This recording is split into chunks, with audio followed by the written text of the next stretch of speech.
Success platform channel पर मैं गौतम शर्मा आप सभी का हार्दिक स्वागत करता हूं। Railway science topic wise previous year question series extra factor detail के साथ सीरीज को आगे बढ़ाते हुए आज हम कवर करेंगे गोलीय एवं समतल दर्पण के previous year question extra factor detail के साथ विद एग्जांपल और न्यूमेरिकल।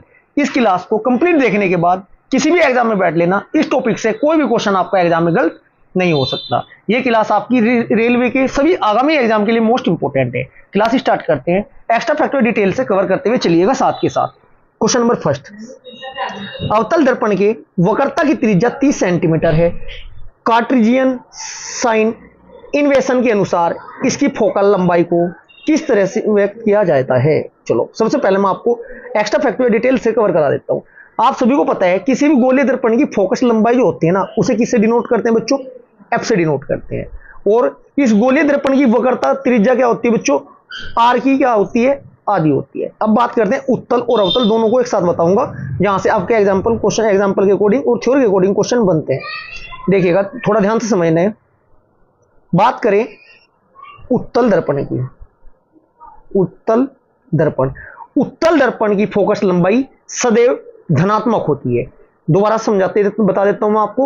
उत्तल दर्पण की फोकस लंबाई सदैव धनात्मक होती है, जबकि अवतल दर्पण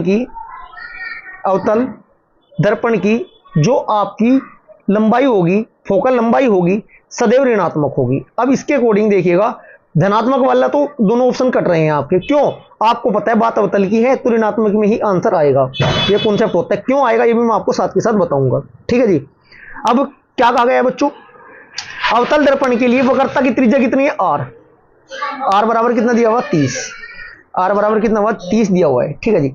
अब मैं आपको बता चुका हूं कि जो एफ होगी ना, गोलीय दर्पण की वक्रता त्रिज्या आर की आधी होती है। एफ क्या होगा? आर की आधी हो जाएगी, तो एफ बराबर क्या हो जाएगा बच्चों? 30/2 माइनस में होगा। एफ बराबर कितना हो जाएगा? -15। Right answer -15 centimetre, option number A हो जाएगा। ये उत्तल दर्पण और अवतल दर्पण निगेटिव पॉजिटिव के बारे में आपको पता होना चाहिए। क्वेश्चन नंबर सेकंड, उत्तल दर्पण का प्रयोग किस में किया जाता है? क्वेश्चन नंबर सेकंड का आपका राइट आंसर होगा ऑप्शन नंबर ए, वाहनों में रियर व्यू मिरर। कैसे याद करोगे? उत्तल है या अवतल है? अब साइड में कोई वाहन है या आपका, इस पे शीशा लगा हुआ, ठीक है जी। इसमें बैक का देखते हैं, पीछे का देखते हैं। पीछे ट्रक आ रहा है, कार आ रही है, बाइक आ रही है। पीछे क्या आ रहा है? इसका क्या मिलता है मुझे? उत्तर। शीशे में मुझे मिलता है इसका उत्तर। उत्तर बोले तो क्या हुआ बच्चों? उत्तल। क्लियर है? बात समझ में आई? उत्तल दर्पण का प्रयोग वाहनों के रिव्यू मिरर के रूप में किया जाता है। क्लियर है जी। मैं आपको बता चुका हूं, पीछे देखने का क्या मिलता है इसमें? शीशे में देखकर उत्तर मिलता है। पीछे बस आ रही है, ट्रक आ रहा है, बाइक आ रही है। उत्तर से क्या बनता है बच्चों? आपका उत्तर बोले तो ये ट्रिक हुई आपकी। उत्तर का मतलब उत्तल आपका दर्पण हो जाएगा। क्लियर है जी। बात करें अवतल दर्पणों का प्रयोग कहां होता है बच्चों? साथ के साथ मैं ये भी बता देता हूं, अवतल दर्पण का प्रयोग कहां होगा?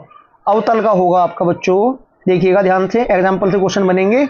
अवतल का प्रयोग होता है आपका टॉर्च में होता है, सर्च लाइट में होता है, वाहनों की जो हेडलाइट्स होती है उसमें होता है आपका। किसका प्रयोग? अवतल दर्पण का। Next question, question number third, जिस बिंदु पर सभी किरणें मिलती है को कहते हैं। जिस बिंदु पर सभी किरणें मिलती है उसको क्या कहते हैं? राइट आंसर होगा ऑप्शन नंबर डी, उसे कहते हैं फोकस। उसे क्या कहते हैं बच्चों? फोकस कहते हैं। नेक्स्ट क्वेश्चन, क्वेश्चन नंबर 4, गोलाकार दर्पण की वक्रता का केंद्र क्या होता है? गोलाकार दर्पण की वक्रता का केंद्र क्या होता है? राइट आंसर होगा ऑप्शन नंबर ए में क्या है बच्चों? यह उस खोखले गोले का केंद्र होता है जिसका गोलाकार दर्पण एक भाग होता है। Right answer option number A. Question number 5, निम्नलिखित में से कौन सा दर्पण का प्रतिबिंब सतह पर स्थित होता है? सतह पर स्थित होता है ये बताना है। राइट आंसर होगा ऑप्शन नंबर सी, पोल। क्या होगा बच्चों? पोल। गोलीय दर्पण के ना परावर्तक पृष्ठ के मध्य बिंदु को दर्पण का क्या बोलते हैं? ध्रुव बोलते हैं, जिसे क्या बोलते हैं इंग्लिश में? पोल कहते हैं। पोल दर्पण की प्रतिबिंब सतह पर स्थित होता है। इसे किससे डिनोट करते हैं? पी से करते हैं। आपके सामने पोल भी आ सकता है एग्जाम में, या हिंदी में ध्रुव आपको ऑप्शन में देखने को मिलेगा। नेक्स्ट क्वेश्चन, क्वेश्चन नंबर 6, एक दर्पण के वक्रता का फोकल लंबाई और त्रिज्या के बीच संबंध है। क्या संबंध है बच्चों? राइट आंसर होगा R = 2f। R = क्या होता है बच्चों? 2f। दर्पण के वक्रता फोकल लंबाई f जो होती है ना बच्चों, f जो होती है, दर्पण की वक्रता त्रिज्या r से संबंध क्या है बच्चों इसका? R = 2f। ऑप्शन नंबर सी आपका राइट आंसर हो जाएगा। क्वेश्चन नंबर 7, खाली स्थान को एक अभिसरण दर्पण भी कहा जाता है। खाली स्थान को एक अभिसरण दर्पण भी कहा जाता है। कौन से को? अवतल दर्पणों को। अवतल दर्पणों को एक अभिसरण दर्पण भी कहा जाता है। क्लियर है? मैं आपको बता चुका हूं इसका प्रयोग कहां पर किया जाता है। Next question, question number 8। अभिसरण रिपीट हो गया। Question number 9। खाली स्थान दर्पण हमेशा वस्तु की एक ऐसी छवि निर्मित करता है जो आभासी, बड़ी और समान आकार की होती है। थ्योरेटिकल ऐसा क्वेश्चन पूछा जाता है। क्वेश्चन नंबर 9 का आपका राइट आंसर होगा ऑप्शन नंबर सी, समतल दर्पण। क्लियर है जी? समतल दर्पण होगा। यदि मैं बात करूं समतल के स्थान पर उत्तल का क्वेश्चन कैसे बनेगा, क्वेश्चन एग्जाम में उत्तल का कैसे बनेगा, ये भी तो आपको पता होना चाहिए ना। उत्तल दर्पण में क्या होता है बच्चों? इसका परावर्तन तल है ना, बाहर की ओर उभरा हुआ होता है। उत्तल का प्रतिबिंब आभासी,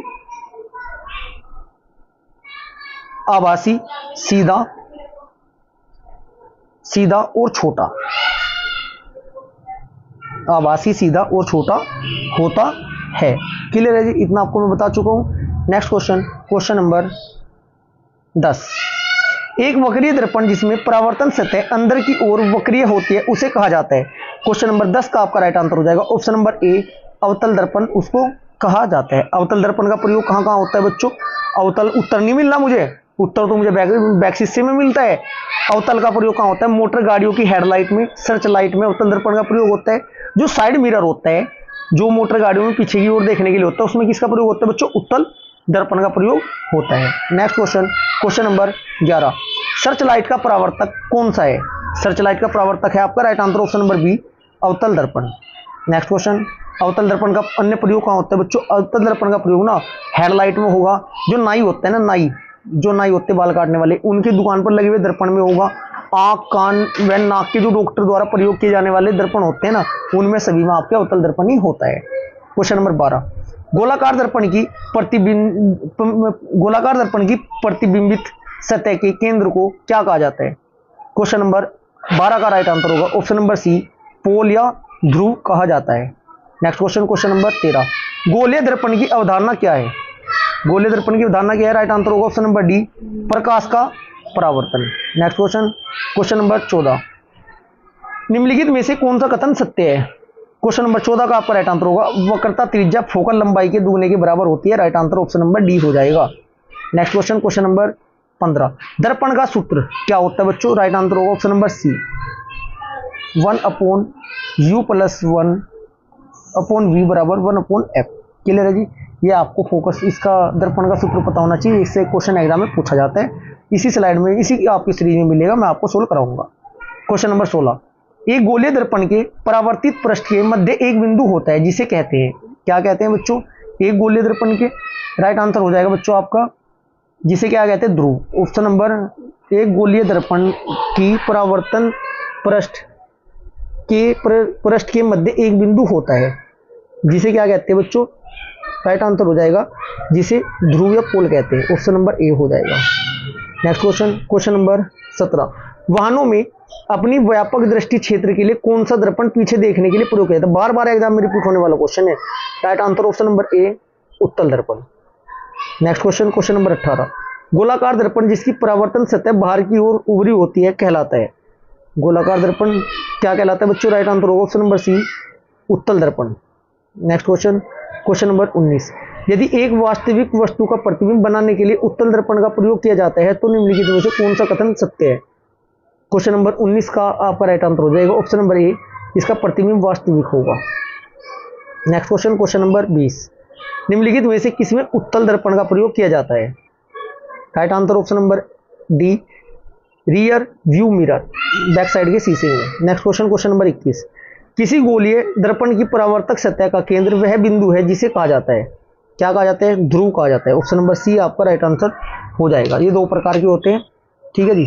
पी होता है पोल फोकस और सी होता है वक्रता केंद्र। Next question, question number 22। एक विमान दर्पण के लिए छवि है, एक विमान दर्पण के लिए छवि है, क्या छवि है बच्चों? राइट आंसर होगा ऑप्शन नंबर ए, आभासी और पार्श्व उल्टा। Next question, question number 23। यदि किसी दर्पण को फोकस लंबाई 15 है तो यह है क्या है बच्चों? यह है आपका ऑप्शन नंबर सी, आपका राइट आंसर हो जाएगा उत्तल दर्पण। Next question, question number 24। किसी गोलीय दर्पण की परावर्तक सतह का केंद्र वह बिंदु है जिसे खालिस्तान कहा जाता है। वह बिंदु है जिसे खालिस्तान कहा जाता है। क्या कहा जाता है आपको ये बताना है किसी गोलीय दर्पण का। राइट आंसर होगा बच्चों option number C, Dhruv. Next question, question number 25। किसी वस्तु को मुख्य फोकस पर रखने पर अभिसारी दर्पण द्वारा निर्मित प्रतिबिंब का आकार कैसा होगा। राइट आंसर होगा ऑप्शन नंबर ए, अत्यधिक आवर्धित। Next question, question number 26। एक वस्तु को एक अवतल दर्पण के सामने उसके फोकस बिंदु और वक्रता केंद्र के बीच स्थित एक बिंदु पर रखा गया है। निर्मित होने वाली छवि होगी कैसी होगी। राइट आंसर होगा ऑप्शन नंबर सी, वास्तविक होगी। और क्या होगी बच्चों, उल्टी होगी। Next question, question number 27। एक वस्तु को एक उत्तल दर्पण के सामने अनंत और दर्पण के ध्रुव के बीच स्थित एक बिंदु पर रखा जाता है तो निर्मित होने वाली छवि होगी कैसी होगी बच्चों। राइट आंसर होगा आपका ऑप्शन नंबर सी होगा, वो आभासी और छोटी। Next question, question number 28। यदि अवतल दर्पण में फोकस और ध्रुव के बीच कोई वस्तु रखी गई है तो निर्मित प्रतिबिंब का प्रकार क्या होगा। राइट आंसर होगा ऑप्शन नंबर बी, आभासी। Next question, question number 29। उत्तल दर्पण का फोकस लंबाई खालिस्तान होती है। ये देखो क्वेश्चन डायरेक्ट पूछा गया, कैसी होती है, धनात्मक। बात करें अवतल की, ऋणात्मक। Next question, question number 30। दंत चिकित्सक अवतल दर्पण का उपयोग करते हैं क्योंकि इस पर निर्मित प्रतिबिंब होता है। इस पर निर्मित प्रतिबिंब होता है कैसा होता है, आभासी होगा और बड़ा होगा। Right answer option number D. Next question, question number 31। वाहनों की हेडलाइट में प्रयुक्त दर्पण कौन सा होता है। Right answer option number D, आपका अवतल दर्पण होता है। Next question, question number 32। एक गोलाकार दर्पण जिसकी परावर्तक सतह अंदर की ओर मुड़ी हुई होती है कहलाता है, क्या कहलाता है।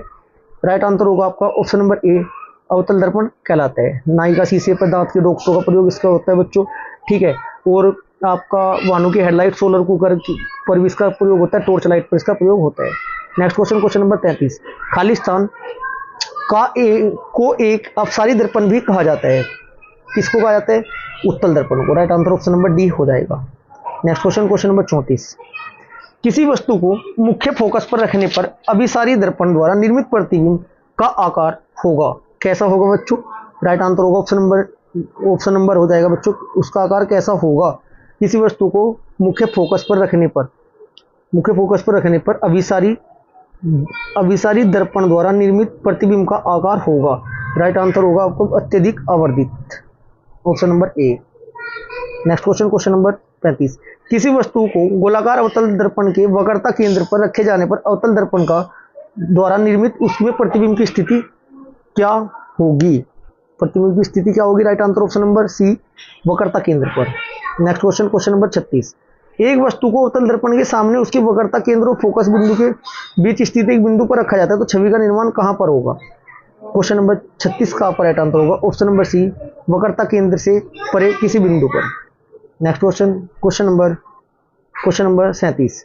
किसी गोलाकार दर्पण की परावर्तक सतह के व्यास को क्या कहा जाता है। व्यास को क्या कहा जाता है। राइट आंसर होगा ऑप्शन नंबर ए, छेद कहा जाता है। Next question, question number 38। 20 centimetre की वक्रता के त्रिज्या वाले एक अवतल दर्पण की फोकस दूरी होगी 20 की होगी। बात हो रही है किसकी, अवतल की। 20/2 10 centimetre, F equal to 10 centimetre. Right answer option number D. Next question, question number 39। अवतल दर्पण का उपयोग यह नहीं है। अवतल दर्पण का उपयोग यह नहीं है, क्या नहीं है। Right answer option number C, rear view दर्पण के रूप में। Next question, question number 40। वस्तु के प्रतिबिंब की ऊंचाई से वस्तु की ऊंचाई का अनुपात कहलाता है, क्या कहलाता है बच्चों। राइट आंसर होगा ऑप्शन नंबर डी, रेखीय आवर्धन। Next question, question number 41। आवर्धक शीशा होता है, कैसा होता है बच्चों। ऑप्शन नंबर ए, उत्तल लेंस होता है। आवर्धन क्षमता क्या होती है बच्चों, m = 1/1 + d/f। Next question, question number 42। एक साधारण आवर्धक ग्लास में निम्न शामिल है, क्या शामिल है बच्चों, ये आपको बताना है। राइट आंसर होगा आपका ऑप्शन नंबर डी, छोटी फोकल लंबाई के उत्तल lens. Next question, question number 43। आभासी और सीधी छवि के लिए दर्पण का आवर्धन होना चाहिए, कैसा होना चाहिए बच्चों। राइट आंसर होगा ऑप्शन नंबर सी, धनात्मक होना चाहिए। ये आज की क्लास हमारी यहाँ पर समाप्त होती है। यदि आपको क्लास अच्छी लगी तो वीडियो को लाइक करें, शेयर करें। यदि आपने अभी तक चैनल को सब्सक्राइब नहीं किया तो चैनल को सब्सक्राइब जरूर करें। Thank you.